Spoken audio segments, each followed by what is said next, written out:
Welcome to 20-0 Tactics with me, James The Loremaster, where you join me for the first instalment in an 8-part series, as we discuss the tactics for the 8 laws of battle magic from the core rulebook.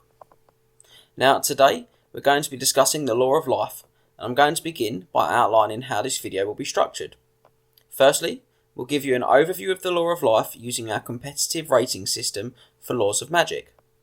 This can be found on the rating systems page on triplecrownwargaming.com and is the same system we use in our deep dive videos. Once we've established this, we'll discuss getting the most out of the Law of Life on your wizards. Finally, we'll take a look at each of the armies which have access to the Law of Life, covering maximising this Law of Magic within each faction. So let's begin by getting that rating for the Law of Life. Now, the Law of Life is a pretty common sight in competitive Warhammer. The law is themed around nature, and on the tabletop, this translates to a group of spells that primarily improve the survivability of your units. Now, that's not to say that the law doesn't have some offensive teeth. It also contains one of the best unit killer spells in the entire game. So, let's take a brief look at each of the 7 spells and get this law's competitive rating. Now, if you've not seen the system before, we'll give the law a score out of 24 based on the following 6 criteria: variety of spell types, power and frequency of the law attribute, average spell range, spell flexibility, average casting value, and the quality of the signature spell. So let's begin with the law attribute, Life Bloom. Whenever a spell from this law is cast successfully, the wizard or another friendly model within 12 immediately recovers a single wound lost earlier in the battle. Now, this is a great attribute. Recovering lost wounds is always strong. Then you consider that it applies to any multi-wound model, and it's also triggered by every spell in the lore. The attribute alone is something you can and will build battle tactics around, which really should not be ignored, as it means that successfully casting any spell from this lore can be turned to a player's advantage, a real challenge for your opponent to have to overcome. Right, let's get on to the spells, and we're going to begin with the signature spell, Earthblood. This one is an augment that targets the caster and any unit they're joined to. The unit gains regeneration 5+, and the spell is cast on an 8+. So, a signature spell that is by and large good against most opponents, and it can be combined with items like the Dragonbane gem for the caster to help keep its maximum impact. Now, it's worth pointing out that the real drawback here is the targeting. To get this save onto your best unit, you're going to need to put your wizard in your best unit. For the vast majority of armies, that's going to mean your wizard's going to find themselves inside one of your combat threats, potentially putting them in harm's way. Now, personally, I don't think this is a deal breaker, because you can mitigate some of that by putting the wizard on the very corner of the unit to reduce the number of attacks on them. And you have a chance at changing that with the regeneration save. Additionally, toughness can be increased through other spells in this lore, and thanks to that lore attribute we just discussed, you can restore lost wounds on the wizard as well. And we haven't even discussed the potential of stacking other magic items onto the wizard to make them harder to hit or harder to kill. So it might seem at first like a big risk, but actually it probably doesn't translate that way very often on the tabletop. But I just wanted to make you aware of that. Right, let's move on to spell number 1 now, and that's Awakening of the Wood. Now, this is one of only 2 sort of direct damage spells in the lore, and it does D6 strength 4 hits on an enemy unit. Now, if the unit is partially in a wood, these hits are increased to 2d6 hits. Now, the spell is cast on a 6+. It's certainly not terrible chaff clearance, which in this lore, and with some of the armies that can take this lore, like Bretonnia or Empire, you can't really do any other way. Or, in the case of those armies we just mentioned, they perhaps lack some of the options to do it easily. So it's a pretty okay spell in what is an otherwise excellent lore, if I'm honest. But it can be improved, and we're going to look at that shortly. On to spell 2 now, and this one is Flesh to Stone. It's another augment, and it has a range of 24 inches, It's cast on a single friendly unit on an 8+.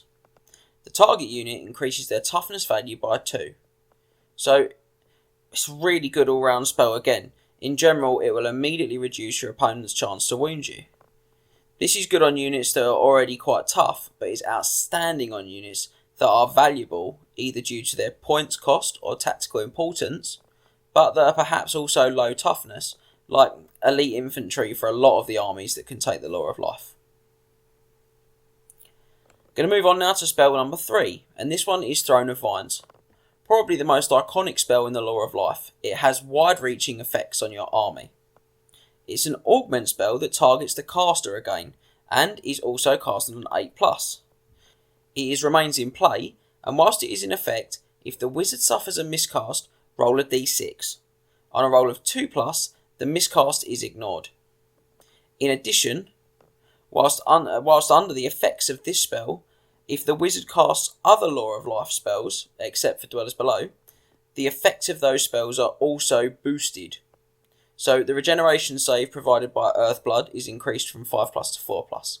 The strength of the hits from the Awakening of the Wood is increased from 4 to 6. The increase in toughness provided by Flesh to Stone is +4 instead of +2. Now I'm going to cover the next 2 spells because they're also boosted, but I'm just going to mention what the boosting does. The strength of hits from Shield of Thorns, that's spell number 4, is increased to 4. And finally, the number of wounds restored by spell number 5, Regrowth, is changed to d6+1 instead of d3+1. So this is a really powerful spell. The miscast table is rotten in general, and the ability to just ignore that is massive. The improved effect of the other spells is quite frankly incredible as well, and provides some really great internal synergy to this lore, which I'm going to discuss a little bit more when we talk about kind of the tactics of wizards. On to spell number 4 now. As I've just mentioned it, the Shield of Thorns. This one is another augment that has a range of 24 inches and is cast on a 9+. At the end of each magic phase, any enemy unit in base contact with the target of this spell suffers 2d6 strength 3 hits. Now, as we just mentioned, if Throne of Vines was in play when you cast the spell on the caster, the strength of that is increased to strength 4. So it's a little bit of damage over time, if you like. But it's good on units that like to fight in a more grinding fashion, if you like, particularly with units that have rules like Stubborn or Unbreakable. It's also excellent on any unit that's been charged by ethereal enemies, which I think people often miss how good that could be in that scenario. Now, I'm just going to make a quick note here as well, that I've treated this as a damage type spell for the purpose of assessing the variety of spell types in this lore. And that's just because its primary function is to damage the enemy. So Regrowth is up next. That's spell number 5. And this one is cast on a 10+ and has a range of 24 inches. It's an augment, and the target unit immediately regains d3+1 wounds they lost earlier in the battle, with cavalry units counting as cavalry models counting as 2 wounds each. Remember, if Throne of Vines is in play when this spell is cast, then this is improved to d6+1 wounds. It details how wounds are restored in the spell. I'm not going to sort of bore you with all the detail of that, but you can never restore wounds on mounts, basically. But otherwise, it's just, as we say, d3+1 wounds, and unit champions are restored first. If you're an undead player, it's very similar to how wounds are restored in those armies. Now, it's worth noting that the rulebook FAQ changed the wording slightly. It actually says models slain in the description you'll find in the rulebook, but the FAQ changes that to wounds lost, which means you can kind of affect monsters, for example, as long as they're not a mount. You can also increase the spell's range to 48 inches, and that's done on a roll of 15+ to cast. Now, returning lost models can be the difference between losing victory points for a unit and not, which is really the crucial factor in competitive play. It's also worth remembering that the more expensive the restored wounds or models are, the more value you've garnered from this spell, so you really need to think about that when you look at what you target with Regrowth. Now, the last spell, number 6, is the Dwellers Below. This one is a direct damage spell with a range of 12 inches and a cast value of 18+. Every model in the target unit must take a strength test. If the test is failed, the model is removed from play with no saves of any kind. Now, I just want to point out that at the Triple Crown events, we allow one character in a unit targeted by this spell to take a lookout cert roll, but otherwise everyone is hitting the target unit, as discussed in the description in the rulebook.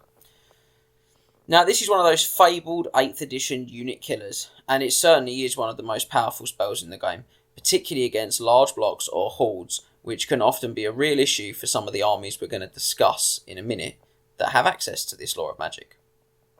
Now, you can also increase the range of the spell to 24 inches on a cast value of 21 plus. Now, I have to say that a 3-point increase in the cast value, going from 18 to 21, for double the range feels like fantastic value. So it's another really positive point for this spell. So we've seen that the Law of Life is a powerful protective law, giving additional saving throws, toughness, and restoring lost wounds. And it offers a hard counter to large enemy units as well. So let's get a rating score for this Law of Magic. Well, it has a 4 for the variety of spell types, a 4 for the power and frequency of its law attribute, a 3 for its average spell range, a 3 for its spell flexibility, a 3 for its average casting value, and a 3 for the quality of its signature spell, giving this law an impressive 20 out of 24. Right, so we're going to move on now to look at getting the most out of the Law of Life on your wizards. So a bit more tactics talk, if you will. Now, that law rating shows what a powerhouse the Law of Life is. So let's take a look at some tactical tips you need to remember when using it in your games. Now, this section will be divided sort of into pieces. We're going to look at the general tactics if you're using the Law of Life, and then some specific considerations for what wizard level you've got it on. So we want to look at maximising it on level 4s, and if that's different to maximising it on, say, level 2s or lower level wizards. So in general, there are some things that you're going to want to do when using this law. Firstly, you're going to want to consider your unit types. The Law of Life improves survival for your units, but it doesn't improve their output. So units that hit hard consistently will be best employed with this law. Furthermore, the law attribute affects multi-wound models, so building monsters or hard-hitting characters into your armies will help to maximise the law attribute. Remember to keep those models within 12 inches of the wizard so that they can have their wounds restored from the life bloom in this way. This survivability will allow your models to fight in drawn-out combats more effectively, so the last thing you want to be doing is running away. With that in mind, items like the Crown of Command, stubborn or unbreakable units should always feature if possible when fielding Law of Life wizards. The second thing to consider is wizard positioning. Law of Life's buff spells have moderate range, but crucially the signature spell, which we can always know, targets the caster and their unit. So you need to make sure that the caster is in one of these tougher units. Now, I covered this earlier when we discussed the spells specifically, so this is just a reminder. It might feel like a bit of a risk, but thanks to the stacking of other buffs like Flesh to Stone and the Law attribute, you will likely weather any storm the caster might need to endure. So what I'm saying is, don't be afraid to do this. The final thing to consider about the tactics is unit priority. You can do this both in construction and on the tabletop, but essentially you should be thinking as far ahead as possible about what unit you actually want to protect with the buffs from this law. Do you want to spread the buffs out? Regeneration on one unit, Flesh to Stone on another?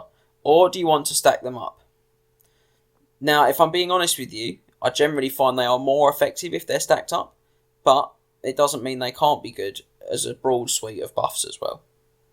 Now, in construction, it might mean that you choose one offensive powerhouse unit and then surround it with tougher units, so you can concentrate your buffs on the one. On the tabletop, it might look like asking yourself which unit can survive without buffs, and which of my units is the most important for me to protect right now. Now, a word on the difference in tactics between a Lord level wizard with the Law of Life and a hero level wizard, or a level 4 and a level 2. With a level 4 wizard, your first consideration should always be the acquisition of Throne of Vines. For me, this is really non-negotiable. It gives the wizard and their unit the best chance of survival due to the improved spell effects, but also due to that miscast protection. You're not going to have to put a large template on your own unit, and you're not going to, kill your wizard potentially. Your level 4 will ideally be the one dropping dwellers below on your opponent, so you're going to throw a lot of dice at that as well. So having that extra protection from the miscast is huge. Then the focus should always be to ensure that Throne of Vines is in play on the wizard before any other spells are cast by them. Now look, this is pretty basic and it's pretty obvious, but it's also very effective. This, however, is not the way to get the best return for a level 2 wizard on the Law of Life. When Throne of Vines is 50% of your spell allocation, and your opponent, can just easily stop your other spells most of the time, so that's not going to work as a great tactic for you. On a low level wizard, you're best to aim for the basic buffs with the lower cast values, so maybe Earthblood, Flesh to Stone, and perhaps Shield of Thorns. Accepting that you won't be getting the improved versions of these spells, but that's okay, because you just build your battle plan around that. Yes, that makes the level 2 less survivable, but they didn't cost you a ton of points, and they're likely to be your support caster anyway. So, I'm going to move on to the final section of this video now, and that will look at the tactics of the Law of Life with respect to the specific armies that can take it. I'm going to take a brief look at each of the armies with the overall things to remember when using the Law of Life with them. This, if you like, is practical pointers for tactics we've already discussed. High Elves. Law of Life is exceptionally powerful on all types of elves, and if I'm honest, none more so than the High Elves. Competitive High Elf builds will often include White Lions, Frostheart Phoenixes, and probably Cavalry or Phoenix Guard. This makes maximising the Law of Life very easy. If you keep your monsters within 12 inches of your wizard, they can always benefit from the Life Bloom, which, when they are as hard to wound in general as things like a Frostheart Phoenix, can be even more frustrating for your opponent. If you aren't using monsters, well, the same tactics apply to your chariot units, in particular the Stubborn Lion Chariot. Having Cavalry or Phoenix Guard in your army will act as units that, don't need too much Law of Life support. This will allow you to concentrate your buffs on your other threat unit. Now that's most likely to be White Lions or Swordmasters. Suddenly, with a toughness of 7, a 4+ regeneration and stubborn, they become a very formidable regiment. Now you may look at life as a support law, with say high magic on your level 4 or main caster, or perhaps without a main caster at all. Now this can be just as effective. The monster and chariot tactics remain exactly the same, but the power of the unit buffs are reduced, so just make sure that you support that unit a little more. Dark Elves. Moving on to Dark Elves, much of what we just discussed carries straight over. Elves in general lack survivability, so thinking about stacking buffs on a unit like Executioners in the Dark Elf Army book works just the same way we discussed for White Lions or Swordmasters, and is going to be a great use of the Law of Life. As I said with the High Elf, keeping monsters within range of 12 inches of the Law of Life wizard is really important, but more importantly for Dark Elves is doing this with a Cauldron of Blood if you have one. This can be particularly effective against enemy cannons. If you go for the level 4 Life Wizard, increase the toughness of the Cauldron with Flesh to Stone to reduce the likelihood of suffering a wound from a cannon, and then if you do fail the ward save, hope you don't just die, and then ensure that the Life Wizard remains close enough to restore the Cauldron's lost wounds through the Law attribute. Just a note on that as well, is that you can't regrow the Cauldron with regrowth, because it is a mount.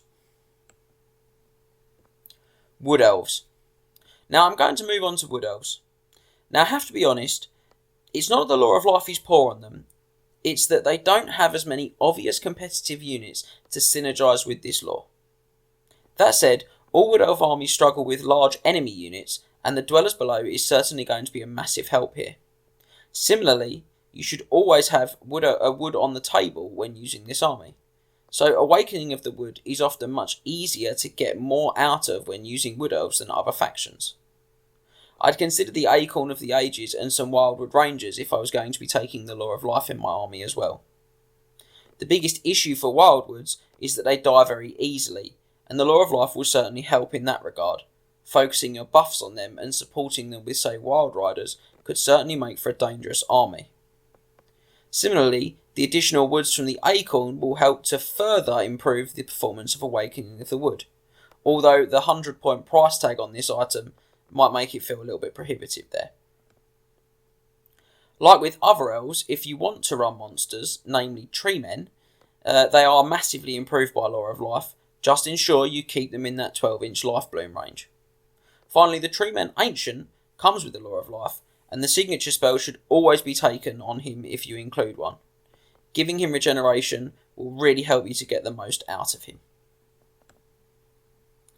Bretonia.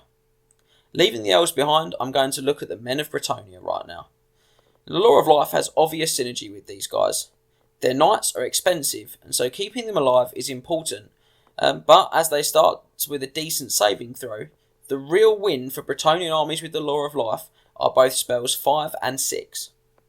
When you are playing with a unit like Grail Knights, at 38 points a model, getting them back after they have been slain is absolutely huge.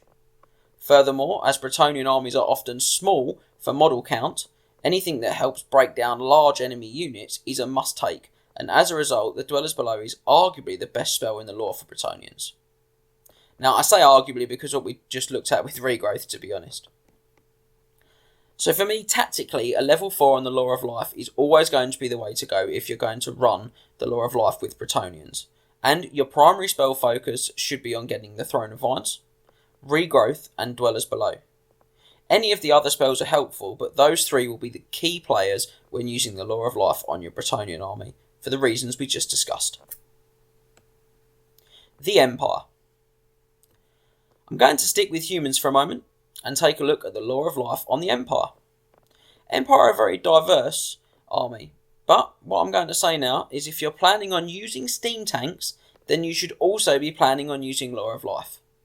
The steam tank is incredible, with its high toughness, save, and unbreakable. However, when you add the power of the Life Bloom lore attribute, it becomes beyond silly. I'd combine this with knights, and perhaps demigryph knights, and probably one large unit of halberdiers. The halberdiers make a great target for all of your wizard's buff spells. Earthblood and Flesh to Stone are particularly great on them. It really helps to get the most out of what is otherwise an average unit. Regrowth is ideally targeted on the demigryphs or, obviously, the steam tanks. This works really well because it's formulaic. In general, the knights can look after themselves, so you know where to apply your stat buffs, your Flesh to Stone and your Earthblood, and where to restore wounds every time, your steam tanks.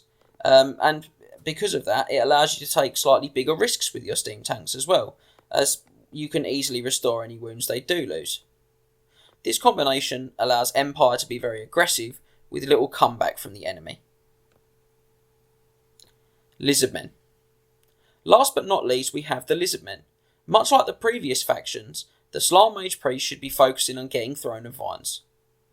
They are a very expensive piece, which makes your best unit, Temple Guard, stubborn, so protecting them from a miscast is an absolutely huge buff to your army. Plus, because the Slan is in that second rank, if you get, say, 7 on the miscast chart, the number of hits and damage you can do to your own unit is terrifying. So, again, Throne of Vines, absolutely 1+ if you're going to use a Life Slan. Like with the Elves, the stubborn units also benefit well as a target for Earthblood and Flesh to Stone, and I must say that as the Slan is in the second rank, the combination there writes itself. Lizardmen do have quite a few viable monsters competitively as well, so always ensuring your Stegodons or Bastiladons remain within 12 inches for the Life Bloom attribute is excellent. In general, Lizardmen have solid without amazing combat stats, so when fighting enemies with statistically superior units, like Dark Elves, you should be trying to get the Dwellers Below as well. This is a great leveler against units like Witch Elves, and even Strength 4 units that are expensive, like Warriors of Chaos or White Lions, need to be afraid of this spell. As often is the case with Lizardmen, you'll want to look carefully at the spells you go for at the start of each game, obviously subject to what you roll on the dice as well. But what won't change is that Throne of Vines should be your priority if you take this spell lore. So, to conclude, I'm sure you can see why the Law of Life is such a powerful and competitive lore, and how you can use this impressive 20 out of 24 powerhouse in your games of Warhammer to maximum effect. As ever, please feel free to get in touch with us through our social media or comment on the videos with your thoughts about the Law of Life, and head back to the Night of the Realm mustering ground to check out all of our exclusive content. I'll see you all next time on 20 Tactics. Thanks for watching. Remember to tag your friends and like, subscribe and share. Then head over to triplecrownwargaming.com and become a Knight of the Realm today. What are you doing, mate? You alright? Do it for Warhammer!